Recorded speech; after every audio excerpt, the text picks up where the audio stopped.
Hey guys. Okay, the break is done. We're having a new guest. We have Jelena Nuhanović with us. Hi, can you Hey, hear me hey. okay? How are you? All good, all good. How do you feel when somebody knows how to pronounce your name and last name? Yeah, it's a good question. I mean, I've heard so many versions of it that I no longer care. So,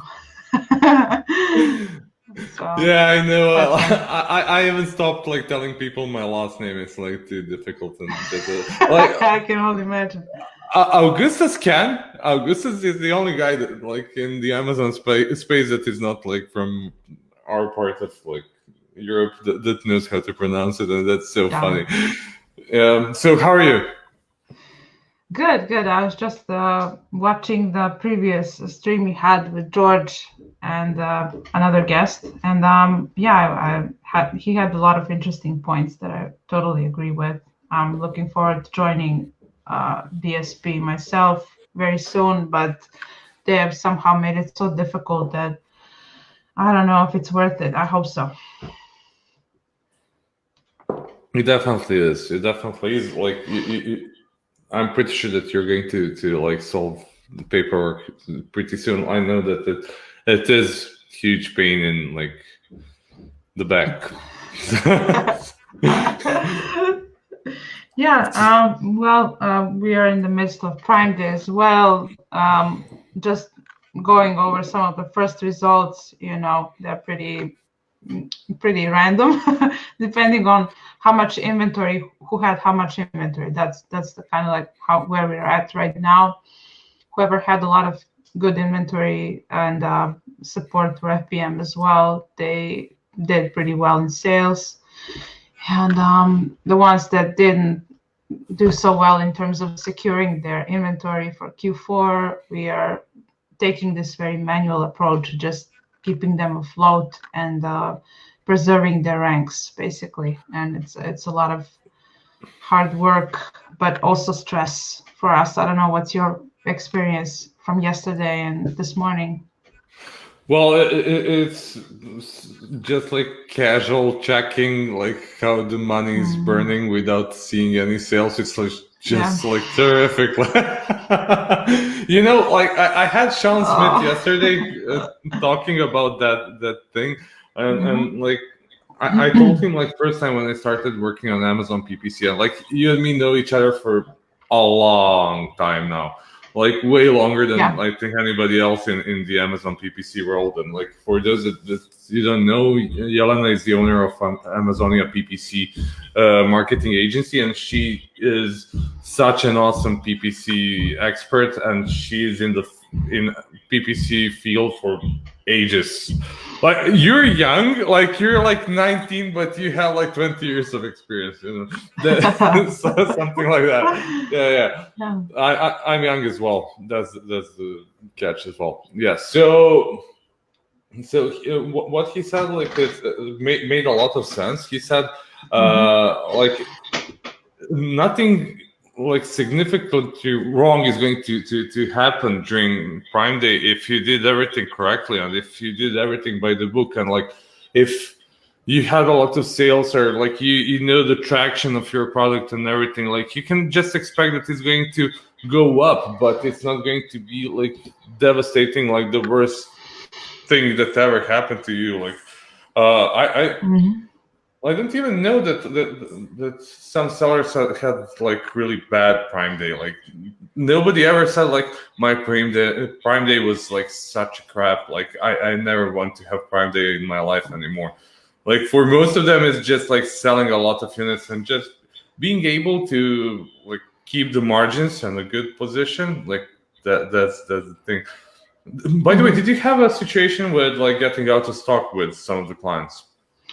Yes, yes. And not getting out of stock, but getting very close to that kind of situation and avoiding it with a lot of hard work. So Pretty much so, yeah, for a couple of accounts, and that's where we had to like take this very manual approach for some of the SKUs to maintain the rankings, just because someone else was so much aggressive and in a better position financially and inventory wise. So yes, unfortunately, yes, and the ones who did have a bad Prime Day, those are the ones that were dealing with out of stock issues. And now we also heard that for some of the products, Amazon is giving 48-hour delivery window. It might become even longer due to the volumes. So we're still yet to see how this whole thing plays out. And this Prime Day, of course, is different than any other Prime Day because it's in the midst of Q4 after a huge pandemic that hit the world and supply chains and all of that. So it's definitely not your regular Prime Day. A lot of sellers were looking forward to previously in the midst of summer where their Prime Day was there to push that the sales in the midst of some period that's usually quiet, and Q4 isn't quiet, so you have to be as double as prepared than usual for a Prime Day than what you usually would have to be. So that's some of the frustrations we've been dealing with. And on the other hand, yeah. We have a client, like I never expected this to happen. Like he is selling a product that is like for kitchen and that kind of stuff, and like he usually sells like a modest amount of units, and like this is not my first Prime Day. I've been here like since I think the second Prime Day, like really knowing what I'm like doing when it comes to Amazon PPC, and like it's fourth year of it. Like Prime Day is here for 5 years in total. Like, and we have a guy that sold like 7,000 units in like 10 hours. He never sold like even remotely close to that number. Like we didn't even expect that to happen. And we were checking the account like all the time. Every 30 minutes, we would double check all the budgets and numbers and all it. And bam, at 1.7 thousand units in like no time. Like literally 1 month of sales. And they're like, how the hell did this happen? And like there's at some points, like there is nothing that you can do. I know like that you need to slow down and everything, but when it's gets some huge traction and like even if you stop ads, like at that point it's obviously better to stop the ads, and I feel like that it's better to do it that way. I don't know what's your takeaway. Like would you like decrease to like $0.02 or like would you keep it, like would you just pause it and like I'm done with this one? Never pause it if it's selling. That's my point of view. Never pause it. At least decrease it to 2 cents, like you just mentioned. But also, if you didn't do anything spectacularly aggressive to kind of like generate all these crazy sales, then it could have been someone who's doing retail arbitrage, buying stock when it's cheap so that they can preserve it for Christmas and resell it later. So you should really examine what's the true reason why it's sold so many units. Again, if that's something that's been at a heavy discount or something like that, it could have been the reason. So no, it wasn't. I literally have no rational idea what happened there. Like obviously we did a good job with PPC, but apart from Congrats. that, like there wasn't like I'm not bragging around. It's not bragging when you're out of stock. So yeah, so it's a good problem to have. Like I would never be a supply chain manager. Like I love PPC so much, but like I would never, like if I needed to change my job, I would never become a supply chain manager. I think that's the most stressful job for every like guy that is working for some seller. Like that's so hard for me. Like I salute everybody that is doing that kind of stuff. Yeah, well, previously it could have been something that you could just organize really well with some very careful forecasting and things like that, tables, Excel tables, good organization, all of that. But this year has made that increasingly difficult for supply chain managers. We know for sure. And now with Amazon, with their new rules, they keep coming up with new rules. Like every couple of weeks, they're giving sellers a little nudge to push them in the direction in which they want them to be. Like one of them being the IPI index limits, which is something that they're basically what they're doing is trying to push out all the smaller sellers out of the game. Anyone who wants to do, product research, choose one winning product, and then do drop shipping from China, that's no longer going to be a model that works for anyone. What they want is serious players with big money, big cash investing into Amazon, and that's also something I wanted to mention today. Not so much related to PPC, but one of the ways how you can collect that kind of serious money is through crowdfunding. It's one of the ways how some of even sellers who have a lot of money, they're basically doing this because they have good money to invest into crowdfunding campaigns to make them right, to create really awesome promotional materials, and then they raise like $100,000, $200,000, which is basically something that covers you for the first batch of orders, first for doing launches, not only on Amazon but outside of Amazon as well, and then it will give you enough money, remainder money, for exclusivity contracts with the suppliers, which is also something very important when you are doing completely new product that no one else is producing at the moment. So basically I'm going off topic. So what were we talking about? No, it's a really good topic. Like I know a lot of people that wanted to do like Kickstarter campaigns and that kind of stuff, and I know that they have money like not to do it. Like they can just launch the product and that's it. But like they decided to go in that direction and like create an audience, to build an audience, and like instead of investing money into building the products and like investing in making like 5,000 units, they would rather create an audience first, and then to like that audience would pay for the building the product. That's a really good point, and I don't see that a lot of people are talking about that. As a matter of fact, maybe we should continue. Okay, I can share some of our experience when we raised $120,000 for a product that even already existed. It was super new. It was you? I was part of the team. Oh, cool. I never got a single dime out of it. But we did raise the money for it. You have the experience. Yes. So we went through this all, and it doesn't even have to be a result of your product research process. It's not your regular product research process. It's more who you know back there in China. Basically our engineer in China, who's the only guy who knows English, basically, he was the one to ask us, okay, there's this product that some people started asking me about. If you want to check it out, see if you want to check it out. And then I went through the keyword data and saw that basically this is either a brand new thing that's going to explode in the future, or something that has very little potential, very little search volume, basically. So that's some of the first indications of the demand on Amazon that we're looking. And what I did is go to Google Trends. It's another way how you proof your idea. And then we saw Google Trends go like this for that little thing. It's something related to charges, new technology of charges. And basically what we did, our partner had the money to invest in exclusivity contract with the supplier, because there's only like 5 factories that actually had the technology to produce this kind of product in the whole China. He had to go there personally, buy presents to the factory managers' daughters and all of that, and pay them drinks and all that. But he was able to do this, and now they started with 25,000 units of production.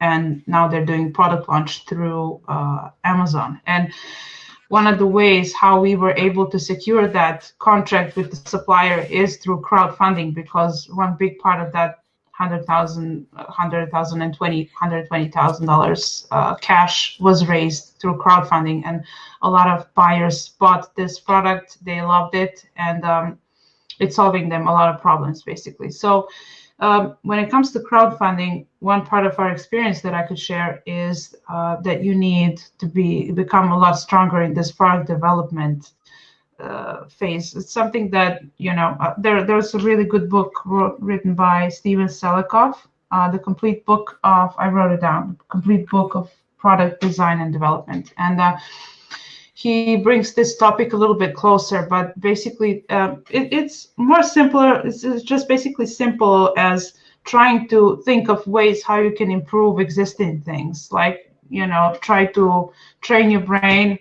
How can you make the span better? Like through thinking about different dimensions of the product, whether it could be cheaper, whether it could have an added functionality, or something changed to its design to change the paradigm of how customers perceive this product, or if it's brought to you in the right time, basically. So those are the four basic dimensions of products. If you change one dimension of a product, you have pretty good chances of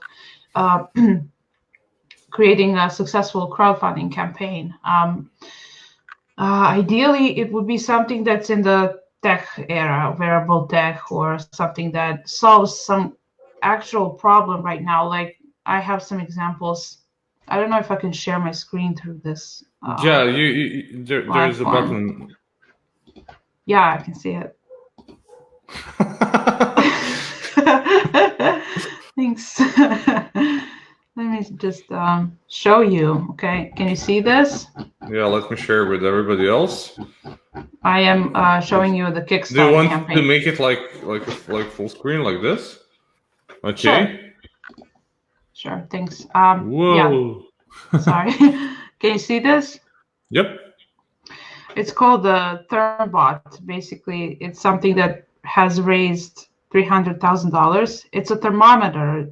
The only difference between a regular thermometer and this one is the size, and also this is contactless. So, and it's using USB technology to charge, and you can just plug it into your iPhone. You can plug it into your smartphone, into your laptop, into any kind of mobile charger. It will charge. So it's something that's very useful for this specific situation where, you have people checking on their temperature all day long. So and also you have TTT technology there that is really cool. I don't know if you're aware what you can do there. It's basically what's the name of like Zapier.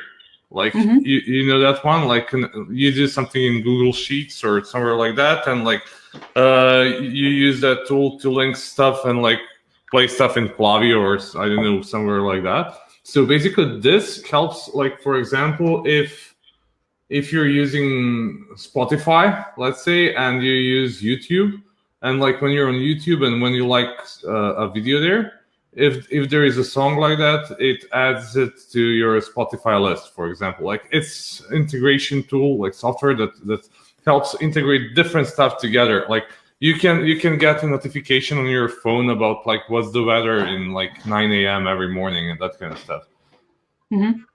Interesting. Yeah. I understand that you don't care about it, but I just wanted to share. No, you were talking basically about an added functionality of a product. That would be something that totally applies to the topic we're talking about right now. Yeah, they would literally buy me just because of that. Yeah, but that's something that I would say is too complex for. This is the product I talked about previously. Well, basically, that's the kind of already differentiation that's too much for an average consumer. They need small adjustments. It's just too much. It's something that technologically requires a lot of resources to produce, and at the same time, you don't know whether product development phase is something that costs a lot of money. This has cost a lot of money to produce I mean, a lot of money. It's something like $10,000 to $20,000 to develop, basically. But we knew for sure that this is going to be something that an average consumer is going to love to use because they will need it, basically. And it's a thermometer, but with just a little bit of twist that you don't have to use batteries to charge it. That's one of the huge advantages that makes it something that you can just carry in your purse, and you can, attach to your keychain. It's also that tiny. So that's what I meant previously. And we've seen so many cases because I did a lot of research on Kickstarter and Indiegogo as well. You can also just create a campaign for a product that already was on a different platform, which is crazy, And there you have to be very careful about the patents that someone else might be having, because there you could have some legal issues. Of course, it's best if you do crowdfunding for a product that never existed before or never existed in that shape or in that color, and that something that makes it just a tad bit different so that you're legally covered. And basically that's it. We've seen products that raised money on Indiegogo that someone else did on Kickstarter later and got away with it perfectly, and it was fine. And then they raised money, and then they continued to launch on Amazon. So it's one of the great ways how you can also proof your product, to verify the product idea. Basically, if you can find, I don't know, 7,000 people who will pledge for this product, then that means that there's definitely a demand for it. And they would just give you money without expecting anything in return for months. In some cases, that's in case when they're pre-ordering the product, they are funding you the money, and then you order production, and then it arrives to their homes worldwide. And there's another scenario when they would just back the idea without expecting anything in return, or like you would give them a T-shirt that says something, whatever, that costs a lot less than what they pledged for. So that's what I love about crowdfunding. It used to work so much better before the pandemic, and now it still works really, really well. As you can see, $300,000 raised is a good goal. It's something that was surpassed our goal. I don't know by how many times. The goal was something close to 20K. But you still have the only thing that's changed is that you have to be super relevant in order to get someone's money out of the pocket to do it, basically. And here's another example from Indiegogo. If you can see my screen. This is the color sheets. It's a typical example of changing product's dimension, re-innovating the product. Basically, the basic product from this is the watercolor. That is usually something that's in hard color that you have to put some moist on, and then you can paint with it. And the difference between that classic product and this product is that this is in sheets. So basically you can put it in your pocket to carry it wherever you want to go. It's less messy. And in the pan, you can throw in some water inside of the pan so it stays moist, and you can continue to paint with it. And that's something that's just such a simple thing. It doesn't require any technology, anything like that. It sells super well on Amazon right now. And here, but this was 4 years ago, never mind. They raised $400,000 on this simple idea. So it's not as difficult as it seems. You just have to have a couple of elements in place. For example, first of all, good idea is something that you need to have, and then good content campaign, good video. That's something that's worth investing up to 10K in, because that's one of the first ways how you explain your future customers what the product is all about and how it works and what kind of problem it solves in their lives. And social media engagement, if you have some, that's something that's most powerful that you could use in crowdfunding campaigns. So some of the most successful campaigns I've seen on these crowdfunding platforms were the ones coming from the ones who already, have serial patterns. These guys are brains that think differently.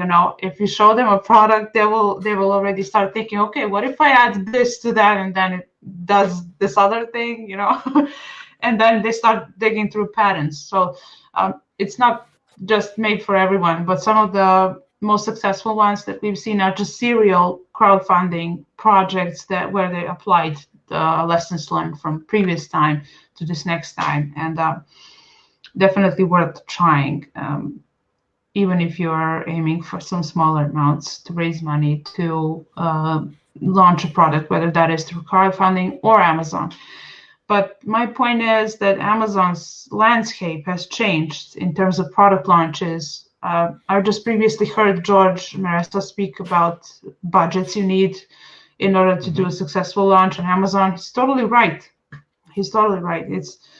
It's a different game now. It's become a lot more fierce. They want guys who have serious money to enter this and offer standards to the customers. And that's not something a regular drop shipping seller can right now offer, considering these conditions, new conditions that we're faced with now. So I don't know what's your opinion about all of this, but I completely agree with you. And one of the things there is like, you know how many times you heard like passive income on Amazon.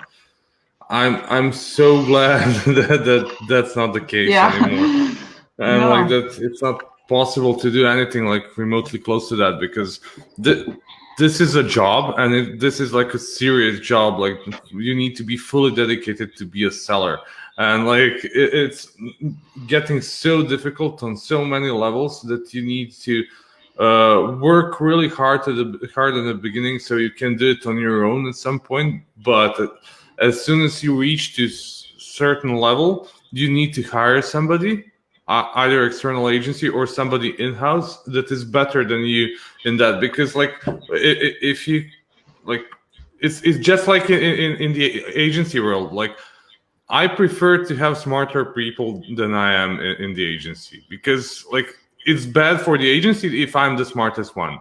And like, well, that's not like high target, but I know what you mean. I know what you mean.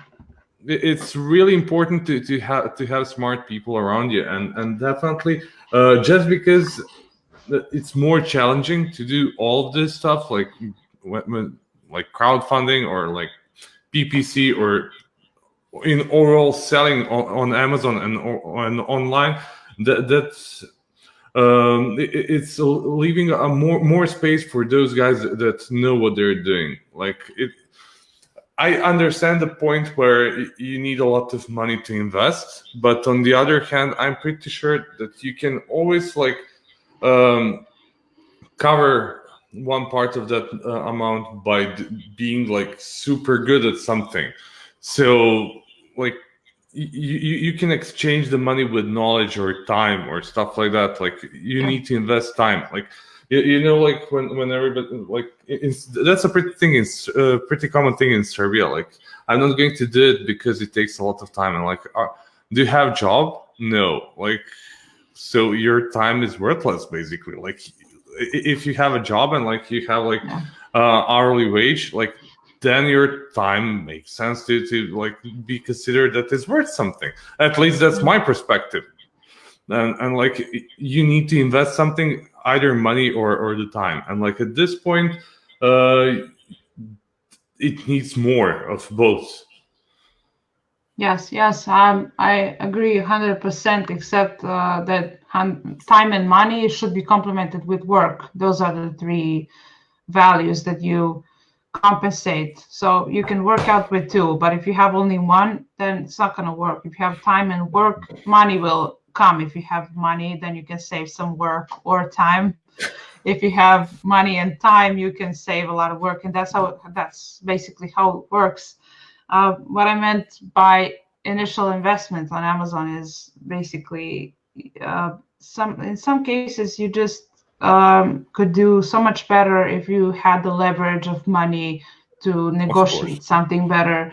It's the nature of business in general, not just on Amazon. And this changing landscape that we are witnessing this year is just, I think, part of the normal process. If you think of e-commerce 10 years ago, for example, we know that from Google PPC, who was the first one who ever started this. I mean, in terms of PPC, Amazon was the first one who ever started e-commerce in general. No one compares to them in terms of e-commerce. But in terms of PPC, for example, where as an integral part of e-commerce, they had to do so much more themselves than what they have to do right now through FBA, right? This whole logistic parts of your business is solved by someone else who's doing this part impeccably. And all you need to do is, look at the tables, be diligent about your numbers and all of that. So, it's not that difficult. It just requires a lot more seriousness than what it did 2 or 3 years ago, where you could just throw in some stock, not deal with the competition, not deal with algorithms that are ever developing. They never stop developing, and all these things. So that's the difference between, 2 years ago on Amazon and right now. And we know this for sure, that looking through the PPC platforms that are also becoming more complex than ever on Amazon, it's something that's going to be between, I think, Google and Facebook in the future, in terms of options that they offer, in terms of price for clicks that are going to increase and all of that. So we'll see. I hope it works out for the best. Also, what I think is going to happen in the future is that we're going to see a lot of different guys coming from other industries throwing money at Amazon and becoming huge over there. I mean, I know an example of someone who was in the airline industry doing some pretty serious work. He totally was screwed this year because there were no flights. Basically, he had like 500 employees, and he shifted within minutes. He has capital, he's not making any money. Okay, what makes me money? And he just shifted over. And there was not a problem for him to find capable people like ourselves to handle, these guys handle PPC, these guys handle product launches and all of that. So basically, that's the difference, that we're going to see a lot of these big players with money coming into Amazon. That's the entrepreneur, like the real entrepreneur, like being able to switch from one business to another in like 10 days or 2 weeks or a month. That's something that not everybody would be able to do and know how to do like that. But when you're able to build a system that big, like you can replicate it, I'm pretty sure a lot of times in so many different like niches. And like, as you mentioned, I'm pretty sure that this guy, if he decided to go with engineers or architects, he would probably be able to create a business out of that as well. Yeah. I like to think of myself that way as well, because I never knew how to do PPC 5 years ago, and then I learned, and then there's some people who also do it, and then you hear something from them, and with time you get to accumulate this kind of intellectual capital that changes the way you think and changes the way you reason, and you also gather network as well. This guy had a network. Someone told him, hey, Amazon FBA is something to do. So that's how he heard. It didn't fall from the skies for him.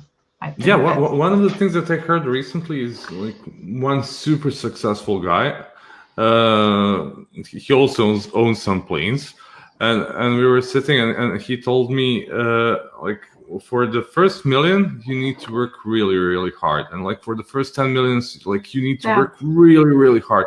After those 10, like you need to know how to speak with people and to know how to communicate with people and like how to sense like what's the next thing that you should say. Like when you build a network of people around yourself, at that point, like everything is possible because you're already trained like to work hard, and how to motivate yourself to try again and again and again when you fail, like to continue, not to stop, and like to know like that it's just a part of the learning process. And like when you're used to it, after that, like the next thing is just to be able to build a network of good people around you.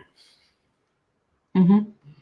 Yeah, I agree that emotional intelligence is one of the increasingly important elements of managing the business as it grows, because every growth is super painful. It has to be something that you are changing, shifting gears.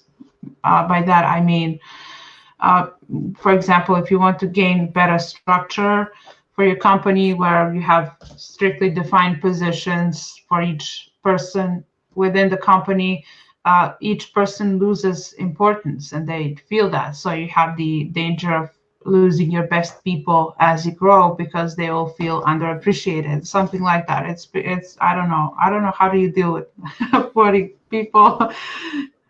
How does that feel? Well, I like to tell people like team is super motivated. Like I'm so happy to have such an amazing team of people. And like first of all, they're really good as humans. Like they're not like idiots or jackasses or like anything like that. They're really good. Like those are the people that I would like to hang out like in my free time, and like and what I see is that they started to like go out together, to go to drinks together or dinners and that kind of stuff. And like one of the things that we like to cherish is basically to make people replaceable. Like and in Eastern Europe or Southeast Europe, just like in Serbia, it's like that's the sentence that you don't want to say, like make yourself replaceable. Like in Serbian mind, it usually means that you're going to get fired like really soon. But on the other hand, like that's the only way how you can build a team and like to increasingly delegate and like have like enough faith in people and like common sense to give them open hands to work in a manner that they think is the best, because like you invest so much of yourself into managing people and you're investing so much energy in like keeping everything under control. Like if you let them go, you're getting even more control. Like I know it's like paradoxical like to have it like that, but it works. Like for me it works really well. Like instead of like controlling them that much, we've built a system with bunch of SOPs and like videos. We have more than 500 videos in our knowledge base and so on. But like when people feel appreciated and everything, like they return even more. That's the best part. Interesting. Yeah, it's unusual. But you're one of the few persons that know like what were my challenges like during last year and a half when it comes to agency. Like we usually talk a lot about like what are the problems and challenges of building an agency and hiring new people, and like troubles with corona and virus and like pandemics and everything. Like it had like a lot of ups and downs, but like overall when you look at everything, it's good. Like I like it this way. Mm-hmm. I'm happy that you feel that way. We are still very far away from being numbered at 40, and I don't even know if we would have the capacity to manage the team of that size. We'll see in the future how things evolve. Hopefully, this whole thing with the coronavirus just is behind us. I hope so. Although some experts say that it's here to stay for at least 2 or 3 years or something. So we're yet to see how it all affects the global economy in general. That's something I fear more than not being able to manage a big team or something. It's just the shifting of priorities and habits that people have is huge. So, and I also follow a lot of experts in the financial world, not related to PPC, just other types of numbers that also just numbers. other types of numbers.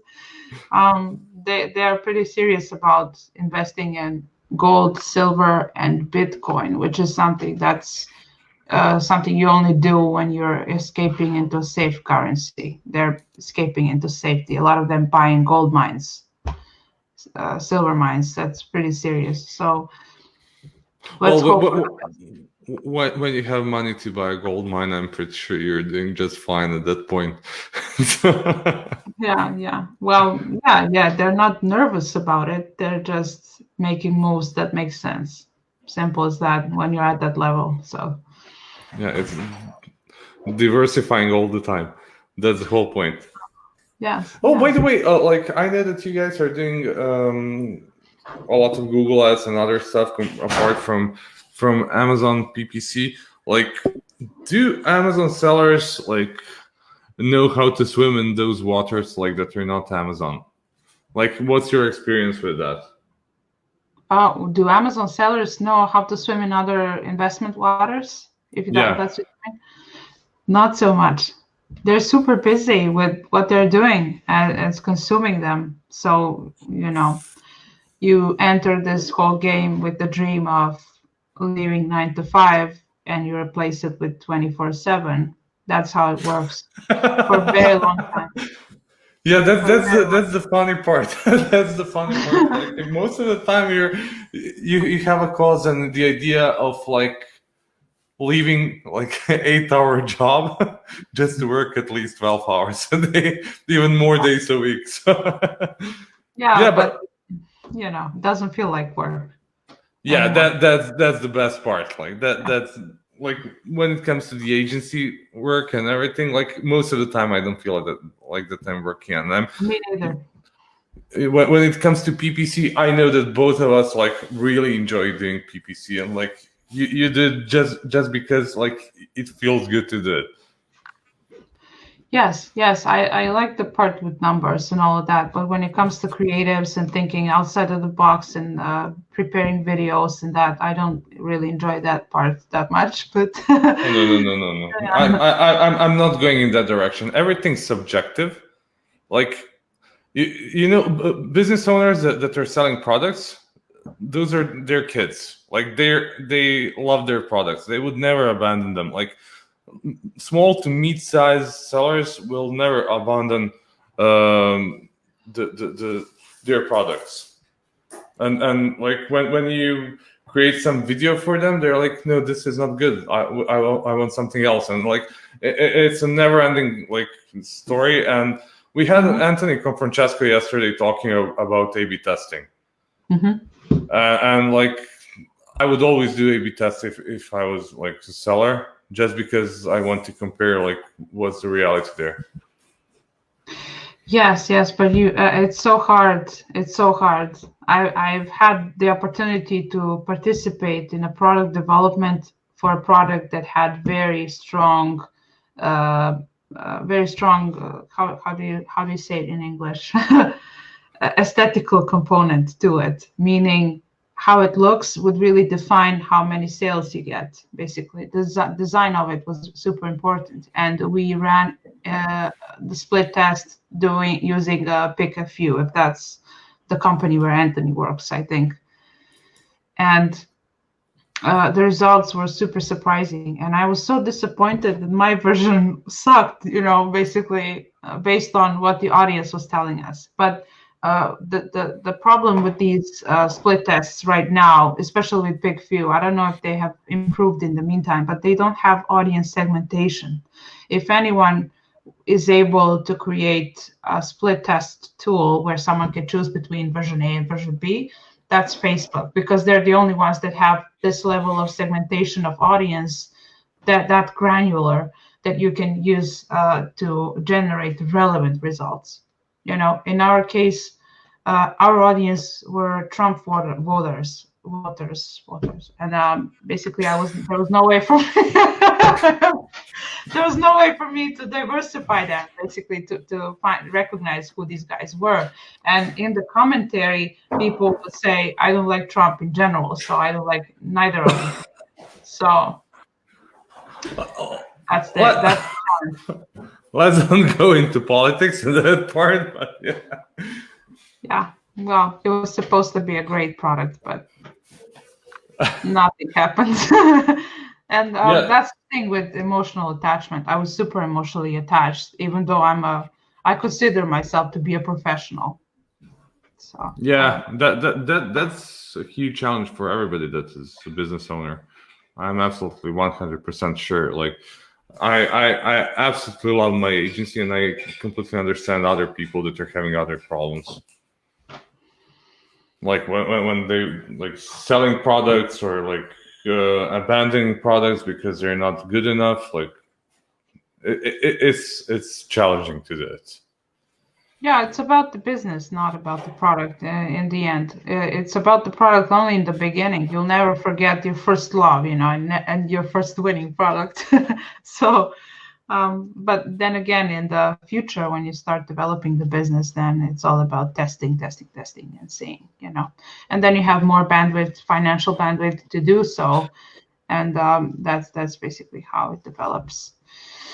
I think that another way of testing, like I previously mentioned in this conversation, is the crowdfunding. Definitely see if this is something, if you have a little bit of crafts skills in that area of graphic design, video editing, or you have some money to spare, not on Fiverr, but on some true professional editing for videos, then start the crowdfunding campaign, see if it works. If it works, great, and then you have some money fuel to further test it on Amazon, and then you'll have a product that, of course, if you know how to prove your product, to validate it through data, through search volumes, through competitiveness of the product on the first page, and all these parameters.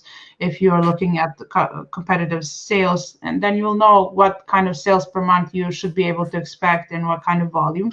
You just go to the different platform where people are open-minded to accept new ideas and tweak the product a little bit, generate just about enough money for yourself for a good kickstart. And that's one of the ways how I would recommend for 2021, for the next year, for someone who wants to do product launches a little bit differently. I hope it brings some kind of value to listeners today. Well, to be honest, I'm just checking. Like 5 people from the team are writing me a whole bunch of stuff like about camera, because like as I said, like this is my first time doing a stream. So guys, if you heard like background noise or something like that, like please let me know so we can fix that. And we've been talking for 50 minutes now, and like I need to like run away and prepare for the next one. And the next one, next speaker is going to be Amy Wies, and Jan is going to speak with Amy. And Jelena, thank you so much for all the valuable information that you shared. And like the best part about talking with you is like we don't need to have like real agenda, and we can talk like randomly on like so many different topics, because like you're so smart and like well informed about so many stuff. So thank you so much once again, and especially for joining us in such a short notice. Thank you so much for inviting me. I was happy to be part of this. It's super exciting. Next year, I want to see you like promote it like 2 months ahead, so that everyone. Yeah. If we like ever like decide to do this once again, we're going to do it smarter. We are going to like prepare for at least a month.